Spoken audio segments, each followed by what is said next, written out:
ఒకటో తారీఖు నుంచి ఈ నెల 1వ తారీఖు నుంచి నిన్నటి వరకు ట్రీట్మెంట్ అయింది. పాప పొద్దున ఎక్స్పైర్ అయింది, చనిపోయింది. 3-4 గంటలు అవుతుంది. గవర్నమెంట్ అంబులెన్స్ లేని పరిస్థితి ఇలా ప్రైవేట్ అంబులెన్స్ ని మేము మాట్లాడి ఇలా పంపిస్తున్నాం. ఎటునాగరం నుంచి 100 కిలోమీటర్ దూరం నుంచి వస్తే అంబులెన్స్ ఇలా శవాన్ని తీసుకుపోవడానికి అంబులెన్స్ లేని సిచ్యువేషన్ అంటే మన పరిస్థితి ఎలా ఉన్నది చూడండి. స్వాతంత్రం వచ్చి 75 సంవత్సరాలు అయినా కూడా ఇంకా ఈ స్థితి ఇంకా మనం జీవిస్తున్నామని అంటే దీనికి కారణం ఎవరు? మనల్ని పరిపాలించేటోళ్ళని ఎంచుకున్నది మన తప్ప.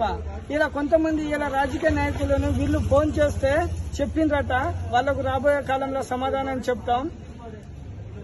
1 గంట తర్వాత ఫోన్ చేయండి, మేము వెహికల్ పంపిస్తాం, లేకపోతే మీరు వాట్సాప్ చేయండి, లేకపోతే ఏదైనా పంపించండి, 1 గంట తర్వాత చేస్తా అని సెల్ స్విచ్ ఆఫ్ చేసుకున్న రాజకీయ నాయకులు ములుగు నుంచి ఇలా చేసిందట.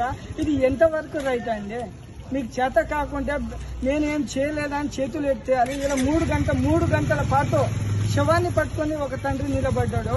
సిగ్గుండాలి. ఎలక్షన్ అప్పుడేనా గుర్తు వస్తుంది? వీళ్ళు ఇటువంటి టైంలో గుర్తు రారా మీకు?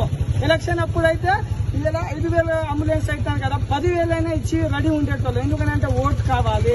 కానీ ఇప్పుడు ఎలక్షన్